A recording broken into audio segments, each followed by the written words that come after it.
नबी पाक सल्लल्लाहु अलैहि वसल्लम फरमान है कि अल्लाह जल्ल शान ने फरमाया कि मेरे नबी, मैंने तेरी उम्मत पर 5 नमाजें फ़र्ज़ की हैं। जो शख्स इन 5 नमाज़ों के एहतमाम करेगा और मैं अपनी ज़िम्मेदारी पर उसको जन्नत में दाखिल करूँगा। तो जो 5 नमाज़ों का एहतमाम न करे तो मेरी कोई ज़िम्मेदारी नहीं। तो मेरे दोस्तों और बुज़ुर्गों, अल्लाह रब्बुल इज़्ज़त ने हमें कितनी बड़ी इनाम, यानी नमाज कितनी बड़ी दौलत है कि अल्लाह रब्बुल इज़्ज़त के इंसान आहद में आ जाता है नमाज़ पढ़ने। आज देखो हम कितने हमारे मुसलमान हमें जाते हैं, जिस जगह में हमारी तश्कीलें होती हैं, तश्कीलों में हम जाकर देखें हमारे मुसलमान भाई जो है उनको कलमा भी नहीं आता, नमाज पढ़ने तो दरकनाज कलमा भी सही नहीं आता। ये हम देखते हैं। तो इनकी फ़िक्र कौन करेगा भाई? नबी पाक सल्लल्लाहु अलैहि वसल्लम के ख़त्म नबूवत के सदक़े में अल्लाह रब्बुल इज़्ज़त ने इस उम्मत के ज़िम्मे ये सारे नबी वाला काम जो है उम्मत के ज़िम्मे लगाया है। इसलिए अल्लाह पाक ने इस उम्मत को बेहतरीन उम्मत का आऊज़ु बिल्लाहि मिनश्शैतानिर रजीम बिस्मिल्लाहिर रहमानिर रहीम कुन्तुम खैरा उम्मतिन उख़रिजत लिन्नास तअमुरूना बिल मारूफ़ व तनहाउना अनिल मुनकर व तु'मिनूना बिल्लाह। तुम बेहतरीन उम्मत हो। बेहतरीन उम्मत क्यों कहा? इसलिए नहीं कहा कि तुम बच्चे ज़्यादा पैदा करो, माल ज़्यादा कमाओ, बिल्डिंगें बढ़िया बढ़िया बनाओ, बड़ी बड़ी फैक्ट्रियाँ कारखाने बढ़ाओ, इसलिए बेहतरीन उम्मत नहीं कहा। बेहतरीन उम्मत इसलिए कहा कि इसको नबियों वाला काम दिया गया है इस उम्मत को। तो हमने हमारी आंखों का धोखा है, हमारी आंखों में धोखा है। हम कहते हैं कि कारखाने से कामयाबी कारखाने से मिलेगी, जायदाद से मिलेगी, बड़ी बड़ी बिल्डिंगों से मिलेगी, दुकान से होता है। मेरे दोस्तों बुजुर्गों, ये हमारी आंखों का धोखा है।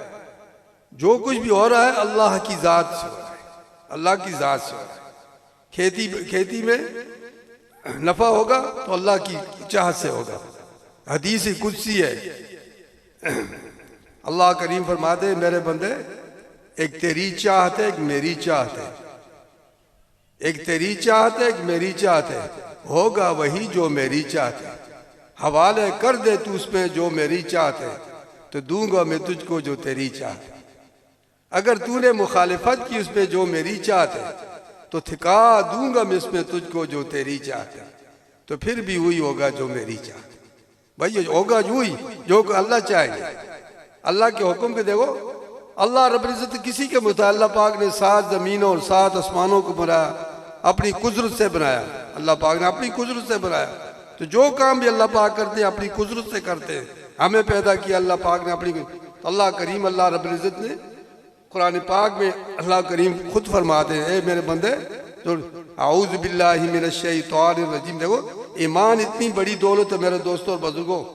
तकरीर करना तो उलमा कम, हम तो सीखने वाले लोग हैं। इतनी बड़ी दौलत है, ईमान इतनी बड़ी दौलत है कि अल्लाह रब्बुल इज़्ज़त जिस जगह में पूरी दुनिया को खिताब करके अल्लाह पाक फरमाते या यूहन्नास करके अल्लाह करीम फरमाते हैं।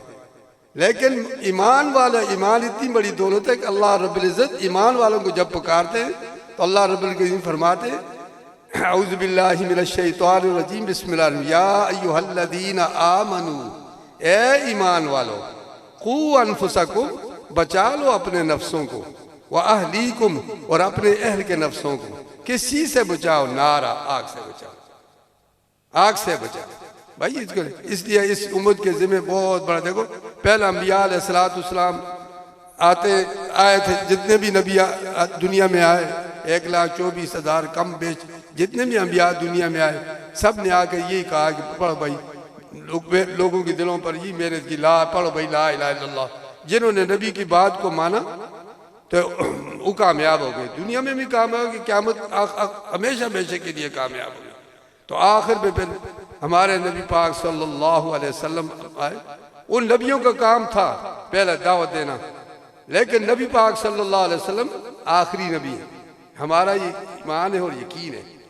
अम्मा आशिया रज़ी अल्लाह तआला अन्हा फरमाती है कि हम हज के लिए जा रहे थे।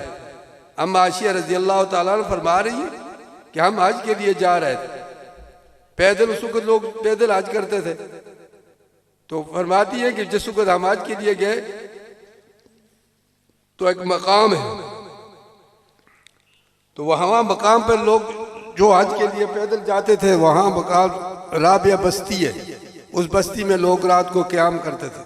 अम्मा आशिया रज़ी अल्लाह उम्मुल मोमिनीन अम्मा आशिया रज़ी अल्लाह तआला फरमाती है कि हम उधर गए, जाकर उधर में क़याम करने लगी, तो जिसको क़याम किया